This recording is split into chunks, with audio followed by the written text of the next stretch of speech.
하나님의 말씀은 신명기 34장 말씀입니다.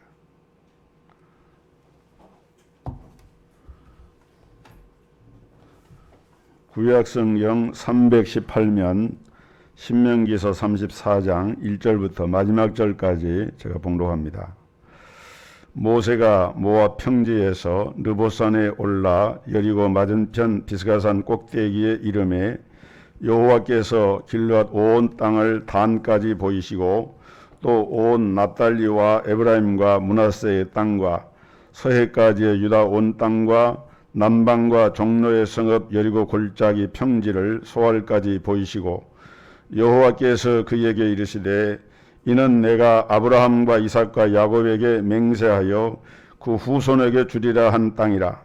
내가 내 눈으로 보게 하였거니와 너는 그리로 건너가지 못하리라 하심에 이에 여호와의 종 모세가 여호와의 말씀대로 모압 땅에서 죽어 벳보을 맞은편 모압 땅에 있는 골짜기에 장사되었고 오늘까지 그 묘를 아는 자 없으니라. 모세 죽을 때 나이 120세나 그 눈이 흐리지 아니하였고 기력이 쇠하지 아니하였더라. 이스라엘 자손이 모압 평지에서 애곡하는 기한이 맞도록 모세를 위하여 30일을 애곡하니라. 모세가 눈의 아들 여호수아에게 안수하였으므로 그에게 지혜의 신이 충만하니 이스라엘 자손이 여호와께서 모세에게 명하신 대로 여호수아의 말을 순종하였더라. 그 후에는 이스라엘의 모세와 같은 선지자가 일어나지 못하였나니 모세는 여호와께서 대면하여 아시던 자요 여호와께서 그를 애굽 땅에 보내사 바로와 그 모든 신하와 그 온 땅의 모든 이적과 기사와 모든 큰 권능과 위엄을 행하게 하심에 온 이스라엘 목전에서 그것을 행한 자더라. 아멘.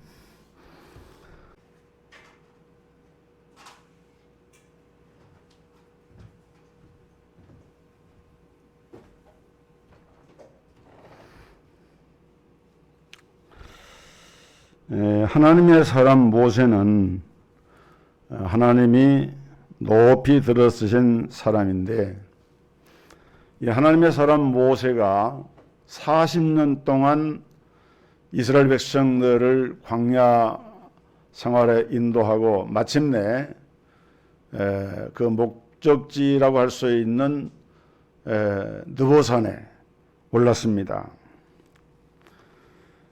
그렇게 가기를 원했던 보고 싶어 했던 약속의 땅, 이 가나안 땅 이것을 이 느보산 꼭대기에서 이제 바라보는 아마 그 모세의 심정은 감동이 되고 아마 눈에서 눈물이 나고 정말 형언하기 어려운 그런 감회가 모세에게 있었으리라고 생각을 합니다.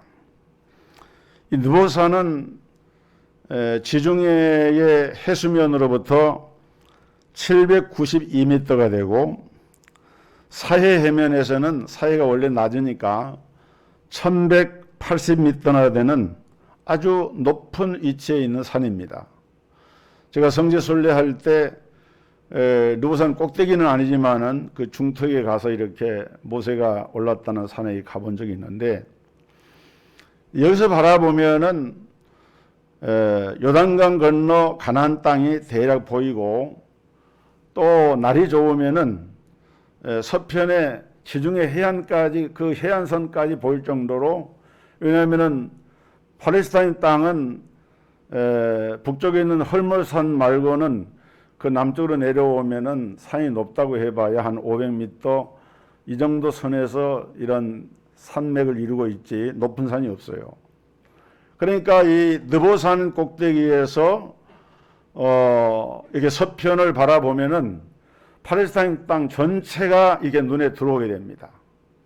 저 북쪽의 단에서부터 남쪽의 사해 부근의 이 소활성, 소활 지역까지 그리고 서쪽 해안 경계인 지중해 해안까지 한눈에 이렇게 다 들어오는 그런 위치에 있는 그러니까 아마 이 모세가 하나님이 아브라함과 이삭과 야곱에게 약속하셨던 그 땅을 수백 년 세월이 흘러가지고 이제 그 땅을 눈앞에 보게 되었으니까 얼마나 그때 감동이 되고 감격이 컸겠습니까?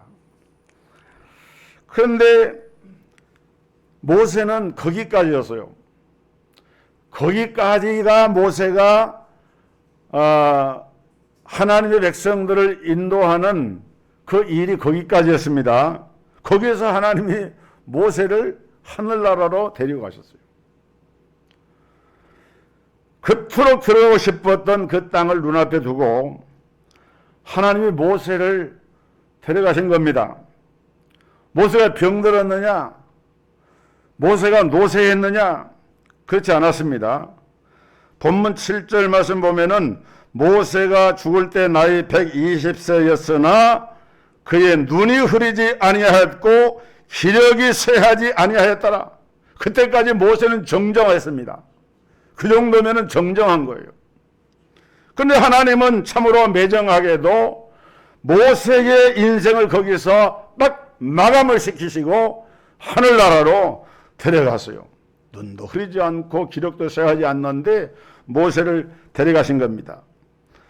왜 하나님이 모세를 요단강을 건너서 그 땅에 발이라도 한번 디뎌볼 수 있도록 하시지 않고 느보산에서 그렇게 데려가셨을까? 참으로 아쉬운 일입니다. 아마 제가 모세였다면은 하나님께 좀 사정했을 것 같아요. 여기까지 왔는데 저 땅을 한 번만이라도 좀 밟고 죽어도 좋으니까 그럴 좀 기회를 주십시오. 그냥 가기는 좀 아쉽습니다. 아마 그런 얘기도 할 수 있을 것 같은데 성경에 보면은 일체 모세는 그러한 얘기를 하지도 않았어요. 그냥 성경 기자는 하나님께서 모세를 데려가셨고 그 골짜기에 장사되었는데 그 시체를 둔 것을 아무도 알지 못했다. 만약에 그것이 알려지면은 그게 이제 우상에 숭배하는 조건이 될 수가 있겠죠. 그래서 하나님이 데려가셨어요.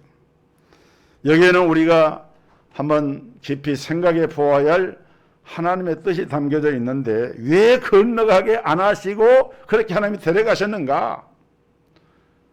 그 이유는 다른 데 있는 것이 아니라 모세가 하나님께로부터 받은 사명을 다 마쳤기 때문에 하나님이 데려가신 거예요. 여러분의 인생은 사명적인 존재입니다. 우리는 누구나 다 하나님께로부터 받은 사명이 있어요. 그 사명이 끝나면은 지고하를 막론하고 하나님이 그 생명을 데려가십니다. 오늘 봉독한 말씀 4절에 여호와께서 그에게 이르시되 이는 내가 아브라함과 이삭과 야곱에게 맹세하여 그의 후손에게 주리라 한 땅이라. 내가 내 눈으로 보게 하였거니와 너는 그리로 건너가지 못하리라 하시매 여호와의 종 모세가 여호와의 말씀대로 모압 땅에서 죽어 벳볼 맞은편 모압 땅에 있는 골짜기에 장사되었고 오늘까지 그의 묻힌 것을 아는 자가 없으니라. 모세 인생은 여기까지였습니다. 여러분 우리는 언제까지 살까요? 우리도 거기까지입니다. 우리도 사명이 끝나는 거기까지 사는 거예요. 모세의 사명은 이스라엘을 애굽에서 구출해서 약속의 땅까지 인도하는 것인데 이제 모세는 그 사명을 감당을 했어요. 실제로 여러분 가나안 땅으로 하나님이 약속한 그 땅은 요단강을 건너서만이 아니라 제가 한 2달 전에도 이런 설교 말씀하면서 말씀을 드린 대로 요단강 동편의 땅, 그러니까 지금 모세가 이 느보산이 속해 있는 이 모압 이 지역도 사실은 하나님께서 므낫세 지파라든지 그 야곱의 첫째 장자 루벤 지파에게 그 땅을 기업으로 주신 땅이에요. 그러니까 실제로 모세가 지금 느보산에 왔지만은 가나안 땅에 안 온 것이 아닙니다. 요단강만 건너지 않았지 모세도 가나안 땅에 온 거예요, 사실은. 하나님께서는 모세에게 사명을 주셔서 애굽에서 구출한 이스라엘 백성들을 약속의 땅까지 인도하는 것이 그의 사명이었는데 이제는 그 사명을 다 하게 되니까 하나님이 모세를 불러가신 거예요. 여러분, 모세를 보세요. 모세는 그 일을 감당할 수 있도록 정치적인 능력을 갖추도록 하나님께서 환경을 다 조성을 하셨어요.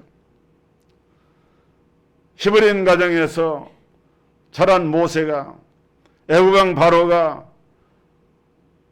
히브리인들 말살 정책을 펴면서 여자아이들은 살려주고 남자아이들은 전부 다 죽게 만드는 그런 엄한 명을 내렸을 때 모세의 집안에서도 그 어머니와 그 집안에서도 모세가 태어났는데 숨겨 기르다가 더 이상 애기 울음소리 커지고 하니까 이제는 더 이상 키울 수가 없게 됐어요. 그래서 모든 것을 하나님께 맡기고 갈대 상자에다 역청을 칠해가지고 거기에 아기를 뉘어가지고 그걸 그 애굽의 하숫가로 떠내려 보내는데 그때 마침 바로왕의 딸 공주가 시내들과 함께 거기 하숫가에 목욕을 하러 왔다가 그 갈대 상자에서 아기 울음소리가 들려오니까 그 갈대 상자를 가져다가 보니까 아주 준수한 아기인데 그게 이제 옆에서 그것을 지켜보고 있던 누이 미리암이 있잖아요. 미리암은 아마 모세보다 나이가 한 10살 정도 더 많았을 것 같아요. 그래서 유모를 소개를 했어요. 유모가 누구냐? 모세 친엄마예요. 그래서 모세가 자기 친엄마와 함께 애굽의 궁중에 들어가서 애굽의 궁중에서 애굽에서 쉽게 말하면 월급을 받아가면서 아기를 키운 거예요. 이 하나님의 깊은 섭리 아닙니까? 왜 그렇게 하나님이 하셨는가?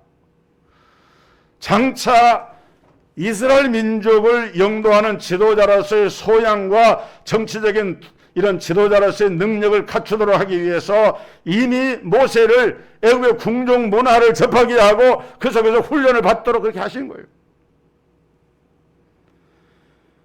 그래서 모세는 나이 40이 되었을 때에 자기 동족을 구출한다는 명목이었지만은 살인자가 되어서 어쩔 수 없이 왕궁에서 이제 도망쳐 나와가지고 그래서 하나님 인도를 따라간 것이 저 미디안 광야인데 미디안 광야에 들어가서 40년 동안 양치기 생활을 했어요.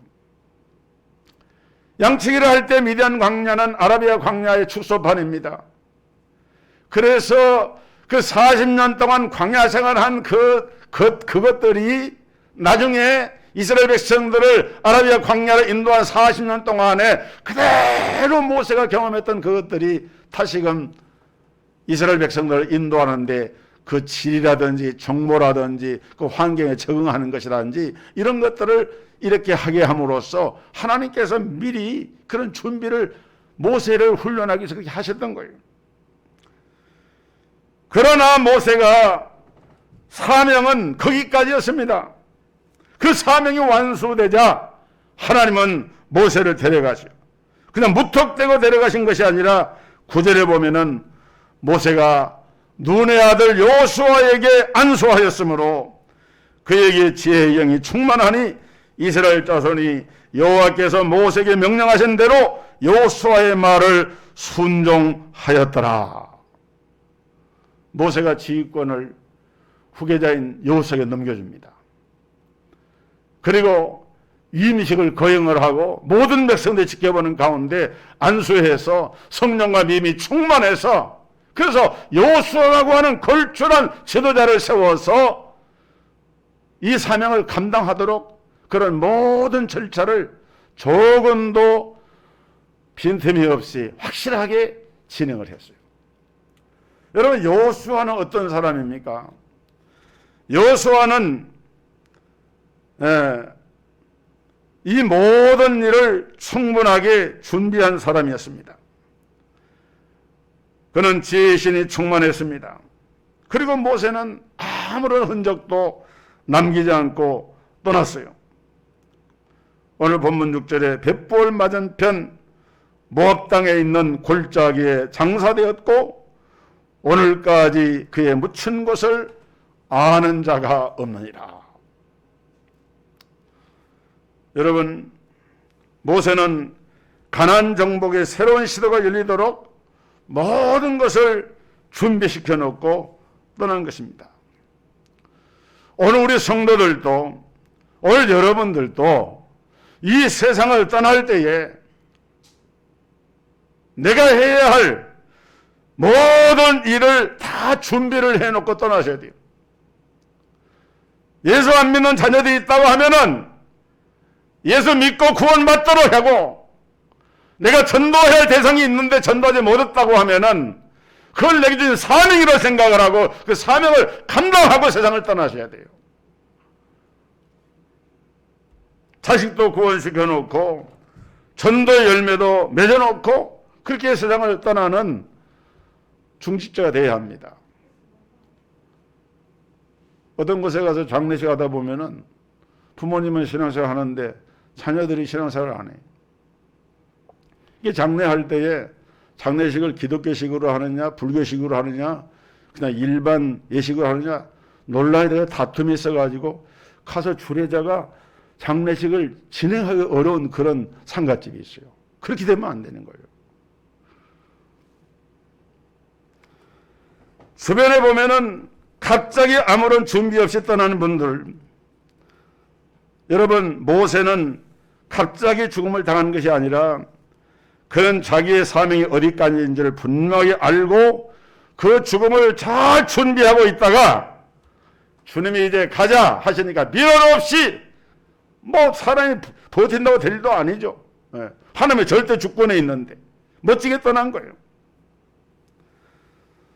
어떤 분들은 이런 얘기를 합니다. 모세가 가나안 땅을 건너지 못하고 죽은 것은 전에 이스라엘 백성들을 인도할 때 반석에서 물을 낼 때 하나님이 반석을 명하여 물을 내라 이렇게 말씀했는데 그때 하도 불순종하고 불평하고 이스라엘 백성들이 이렇게 하니까 모세가 화를 발했어요. 그리고 그 반석을 그 지팡이로 2번 내쳤다 그랬어요. 민수기 20장 10절에 보면은 모세가 그들에게 이르되 반역한 너희여 들으라. 우리가 너희를 위하여 이 반석에서 물을 내려 하고 모세가 그의 손을 들어 그의 지팡이로 반석을 2번 치니 물이 많이 솟아나오므로 회중과 그들의 짐승이 마시니라 그랬습니다. 물론 이 사건도 모세가 요단을 건너서 가나안 땅에 들어가지 못한 중요한 이유가 됩니다. 그러나 보다 더 근본적인 이유는 다른 데 있는 것이 아니라 모세의 사명이 하나님께로부터 받은 사명이 거기까지였기 때문에 그렇다 그 말이에요. 여러분, 우리 하나님이 모세의 반석 사건 때문에 모세를 그때 죽이신 것은 아니에요.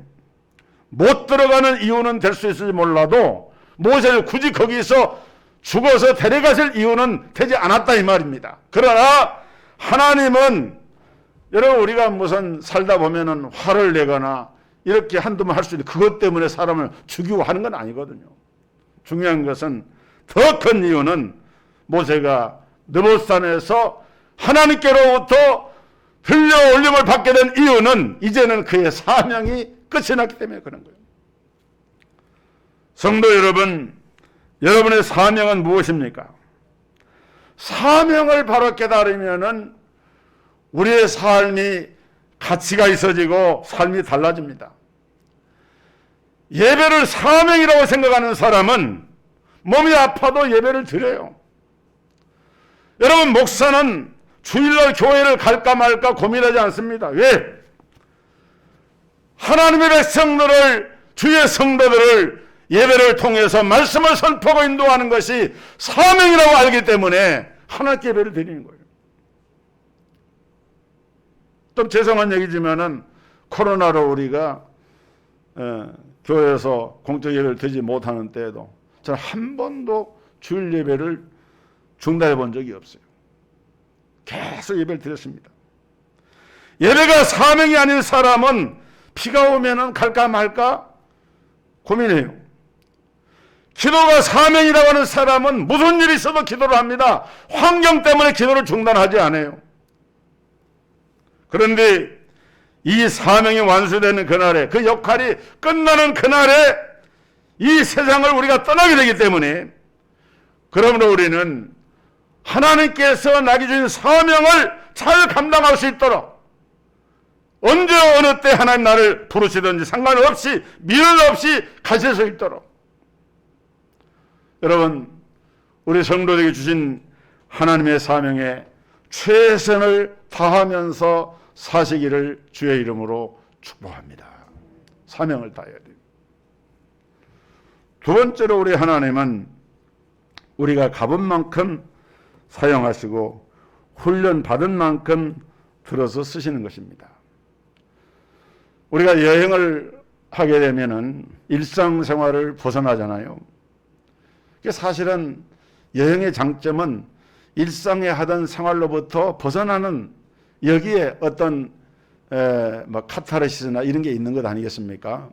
똑같은 일을 반복하다가 그것을 좀 벗어나서 다른 환경, 다른 조건 하에서 먹고 또 자고 또 보는 모든 것들이 이렇게 새로워질 때에 그것이 활력소가 되어서 다시 일상으로 돌아왔을 때 그 일상을 더욱더 건강하게 이렇게 지낼 수 있게 되기 때문에 그 사람들은 여행을 통해서 그런 힘을 얻어요. 이제 다음 주 주일 지나고 월요일 날, 이번 주 말고 우리 경기노회가 있는데, 제가 지난번에 한 말씀한 대로 이번 노회에서는 목사 안수식과 또 선교사 파송식을 하는데, 선교사님을 파송하는 것은 노예가 굉장히 귀하고 그러나 이 코로나19 어려운 가운데서 참 감사한 일이죠. 이제 뭐 우리 노회는 작은 노회이기 때문에 그럽니다만은 우리 총회 안에 큰 노회들은 노회에서 선교사를 많이 파송한 노회들이 많아요. 근데 대개 보면은 저도 행사가 있어서 거기에 어떤 순서를 맡고 설교를 하거나 축사를 하거나 이렇게 해서 참여해 보면은 대개 그 선교사님들이 선교사로 파송을 받을 때 보면은 선교사 후보생들로서 그 선교지에 적합한지에 대한 심사를 받게 됩니다. 그냥 파송하는 게 아니라 어떤 조건에서 어떤 상황에서 선교를 지망에 대한 이런 걸 묻고 답하는 그런 시간이 있어요. 근데 대개 보면은 왜 그 나라에 가겠느냐 이렇게 물어보면은 꼭 다 그런 건 아니지만은 상당히 많은 수가 예수를 믿고 처음으로 해외여행을 하면서 가본 나라가 그 나라였는데 가서 보니까 너무 느낀 게 많은 거예요. 그래서 저는 선교를 가면은 여기 와서 선교를 해야 되겠다, 그런 마음을 가지고 기도해 왔는데 때가 돼서 훈련을 받고 선교사로 이렇게 가기로 결심을 하게 되었다, 이런 얘기를 하는 분이 많아요. 여러분 모세를 보세요. 모세를 들어 쓰시기 위해서 하나님께서 모세를 미디안 광야로 내모르셨어요. 모세가 가고 싶어 한 것 아닙니다. 그냥 도망치다가 간 곳이 들어간 것이 미디안 광야예요. 근데 거기에 들어가서 미디안 제사장인 이드로를 만났고 거기서 결혼을 했고 자식을 낳았습니다. 우연 같았지만은 다 하나님의 계획 가운데 있었던 거예요. 하나님께서 모세를 들어 쓰시기 위해서 하나님의 계획과 섭리 가운데 모세를 미디안 광야로 내어 모신 거예요. 그렇게 함으로써 모세가 40년 동안 양치기 생활을 하면서 거기 광야를 어디든 안 가봤겠습니까? 다 이걸 짜기 저걸 짜기 이 광야 저 광야를 돌아다니면서 광야를 다 익힌 거예요. 익혔어요. 그때 익혔던 그 훈련, 그 과정이 모세가 이스라엘 백성들 이끌어서 아라비아 광야를 이렇게 40년 동안 인도할 때에 그것이 큰 힘이 된 겁니다. 그러나 여호수아는 달랐습니다. 여러분, 모세는 그렇게 미련 광야 생활을 했지만은 가나안 땅에는 한 번도 가본 적이 없어요. 그렇죠? 모세는 애굽에서 태어나서 40년 군교 생활하고 40년 미디안 광야 생활하고 나머지 40년은 아랍의 광야 생활, 110년 동안 그밖에 한 거 없어요. 가나안 땅에는 말만 들었지 한 번도 가본 적이 없어요. 그래서 가본 만큼 훈련 받은 만큼 쓰신다는 말이 그 말입니다. 모세는 가보질 않았어요. 그런데 여호수아는 달랐어요. 여호수아는 광야 생활하는 그 초창기에 어떤 일이 벌어집니까? 12명의 정탐꾼을 가나안 땅에 파송할 때 그 12명의 정탐꾼 중에 한 사람으로 이미 가나안 땅을 다 샅샅이 뒤져봐 40일 동안. 그리고 거기 가서 산물이 무엇이며 지형이 어떠하며 강은 어디로 흐르며 이런 것을 다 보고 나서 났기 때문에 모세는 이스라엘 백성들을 인도하지 거기까지 인도 끝이 났지만은 여호수아는 어때요? 요단강 건너가서 자기가 이미 받던 땅이니까 그 훈련 받은 대로 자기가 경험한 대로 그 백성들을 인도하게 된 것입니다. 왜 하나님이 사도 바울을 이방인의 사도로 들어 쓰셨는가? 그는 이스라엘 땅이 아닌 길리기아 지방 다소 출신이고 그 다소는 헬라의 문화가 그 당시에 모든 이 지중해권 안에 다 헬라 문화였지만은 특히나 모세는 유대 땅이나 히브리인들이 사는 이스라엘에서 태어나지 않고 바로 그 헬라 문화가 꼽힌 다소에서 태어났고 또 나면서부터 로마 시민권을 가지고 헬라어에 능통하고 헬라의 철학에도 능통하고 그 하나님이 이 바울은 출신부터 훈련 과정이나 모든 것이 이방인의 사도로 쓰기에 너무너무 적합한 거예요. 그래서 베드로나 요한이나 야고보처럼 원래 갈릴리나 이스라엘 땅의 출신이 아니고 이렇게 국제적인 감각을 가지고 그 당시 세계적인 훈련을 받았던 바울을 이방인의 사도로 그렇게 쓰신 겁니다. 가본 만큼 쓰시고 훈련만큼 들어 쓰시는데 하나님은 여호수아를 통해서 모세의 후계자로서 모세의 참모로서 모세의 비서로서 얼마나 여호수아가 충성을 했습니까? 성경에 보면은 항상 모세가 가면은 그 뒤에 수종이라고 해요. 수종은 비서란 말이거든요. 그 비서처럼 여호수아가 거기 함께하고 산에서 기다리고 그래 일거수일투족을 같이 하는 거예요. 그러면서도 이 사람은 시종으로 40년 동안을 섬기는데 한 번도 모세를 향하여서 그대의 고라나 원이나 이런 분란이 일어나고 반역이나 할 때도 한 번도 모세의 등을 지고 모세를 데려가지 않았어요. 언제나 하나님 편에 모세 편에 서가지고 거기에 순종을 했어요. 그리고 이 사람은 지혜의 사람인데 구절에 보니까 안수하며 기도할 때 지혜의 영이 충만했다. 그리고 이 여호수아는 동역자의 인간관계가 좋았어요. 12명의 정탐꾼 가운데 한 사람이 갈렙이었죠. 그런데 그 갈렙도 훌륭하지만은 두 사람이 그야말로 유의하게 단 두 사람이 출애굽 세대로서는 가나안 땅에 들어가게 되어지는데 이 여호수아 갈렙의 신앙과 동지의식과 그 우정을 보면은 이 두 사람이 얼마나 찰떡같이 하나가 되었는가. 철저하게 서로를 신뢰하고 격려하면서 하나가 돼서 움직이는 모습을 볼 수 있는데 거기에는 갈렙도 훌륭하지만은 그렇게 되도록 만든 여호수아도 훌륭했다. 이게 여호수아가 가진 이런 장점들을 하나님께서 들어 쓰신 거예요.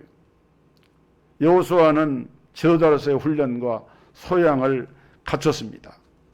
우리가 군대 입대하게 되면은 일반 사병 훈련하는 것하고 하사관 훈련하는 것하고 장교로 훈련하는 것이 다 다르지 않습니까? 맞춤형 훈련하는 겁니다. 그런 것처럼 하나님은 그렇게 우리를 훈련하시는데 중요한 것은 오늘의 나도 오늘의 내 삶도 하나님께서 나를 훈련하고 계시는 그 중에 내가 있다라고 하는 사실을 우리가 알아야 한다는 거예요. 하나님은 모세와 여호수아만 사용하시는 분이 아니라 오늘 이 시대를 살아가는 저와 여러분도 들어서 쓰시는 분이신데, 문제는 우리가 하나님이 내게 맡겨진 사명이 무엇인지, 하나님이 왜 나를 세상에 보내셨는지를 모른다고 하면은, 그걸 모르면 사명을 감당할 수 있겠습니까? 살기는 살지만은 헛된 일의 시간과 정력을 허비하면서 살게 되겠죠. 그러나 하나님이 나를 구원하셨고 내 속에 성령님이 내게 거하시고 영원한 천국의 기업을 내게 주시고 동석교회라고 하는 일신의 공동체 속에 묶어서 하나님의 사람으로, 하나님께서 쓰시는 사람으로 나를 세워주셨다라고 하는 것을 깨닫게 되어지면은 달라지는 것이죠. 힘이 들고 어려워도, 지금 코로나 팬데믹으로 얼마나 어렵습니까? 근데 중요한 것은 내가 힘들고 어려운 광야에 있을 때에, 하나님이 나를 지금 훈련시키고 계시는구나. 더 크게, 더 존귀하게 들어 쓰시려고 이러한 훈련 과정을 내게 거치게 하고 계시는구나 라고 하는 것을 우리가 깨달아야 한다는 거예요. 여러분, 하나님께서 보실 때에 이유가 있는데, 하나님의 사람, 하나님이 들어 쓰시는 사람들을 들어 쓰시고자 하실 때 하나님은 반드시 이 훈련이라고 하는 과정을 가지고 훈련하시고 연단을 하셔요. 욥을 보세요. 욥기 3장 10절에 보면은 나의 달려가는 길을 주께서 아시나니 그가 나를 단련하신 후에는 내가 정금같이 순금같이 나오리라.